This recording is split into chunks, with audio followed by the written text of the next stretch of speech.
Welcome to NextGen channel. In this video we are going to look at some important CSS concepts where every developer should know. Most of the developers spend much time on spending with styling due to unaware of the things. So hopefully this video going to help you. Let's begin. This is our project code. It has some div and some section with the in style.css only we are going to write all of our CSS codes. This is how it looks like. It's not so fancy, but yeah, it's for learning purpose. Let's start with CSS selectors. First one is universal selector, where it select all the HTML elements on the page. Okay, say margin 0, padding 0.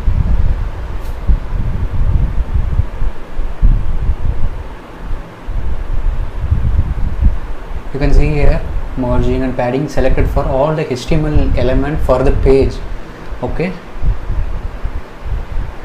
next will be class selector and ID selector. Class selector basically use dot and ID selector basically hashtag. If you want to select class main container dot, and if you want to select ID hashtag p2. So here you can see, right, if we are selecting the p tag.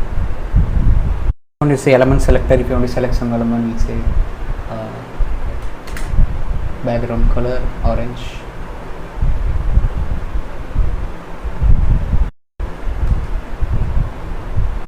Descendant selector, it matches all the elements that are descendants of the specific element. Here if you want to select p inside div element, not element, div. Next will be child selector.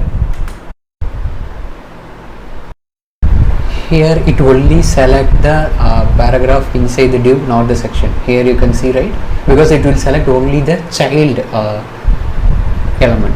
Okay, so we can use this greater than or equal to.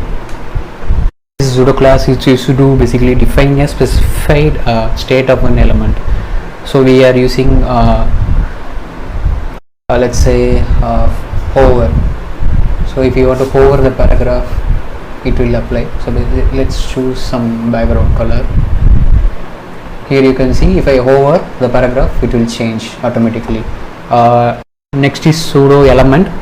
Pseudo element, it can be used to insert it be used to style specific parts. Basically mainly we are using before and after, which is used to insert some content after, which add some content after the paragraph. Let's say let's put some content here,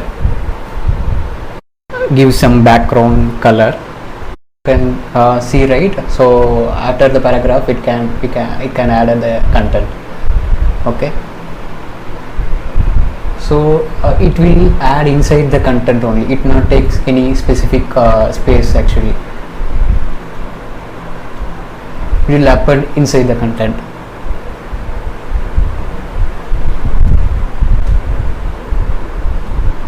Now we given before, it will add before of the content. First line pseudo element, which is basically used to add a specific style to the first line of the text. So let's give some background color. It will change, right? You can see first line of each and every content. Then first letter, which is used to add specific style to first letter of the text. Font variant, let's give small caps. Oh, it didn't reflect. Let's choose some font size 20 pixels. Still it didn't reflect. I think it's blocked due to that before content. Yeah, now it's reflected. Let's comment this before. You can see here it's reflected. Let's add some opacity 0.5 to see clearly.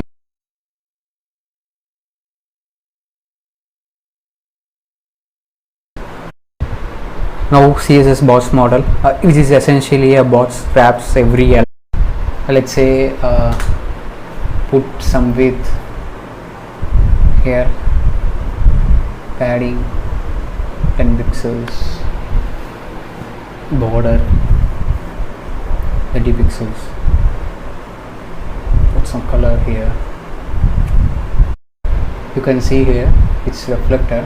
So basically what's the box model is, it will include padding, border. So you can see the width here 200. Content of the box where text and images or other stuff will be going there, and padding will be clears an area around the content, and padding is transparent basically, and border it goes around padding and content, and margin is outside the border, so margin is also transparent. Some margin here, let's say 10 pixels here. You can see how it's reflected inside. This is called box model. It's basically how it works CSS. This is very key important concepts of to understand the CSS.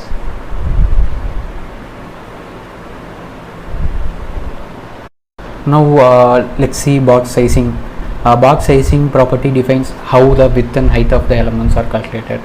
Should they include padding and borders or not? The default is context box, which include padding and borders. Here you can see the width is 280 pixels because it will include border padding, border left to right, so 30 plus 30 60, and padding is 10 left 10 right, so 20, so total 280. You can see the element width is 280. Only thing is now we will changing border box. You can see it will display only with 200 pixels. It will include padding and border. So this is called a box sizing property.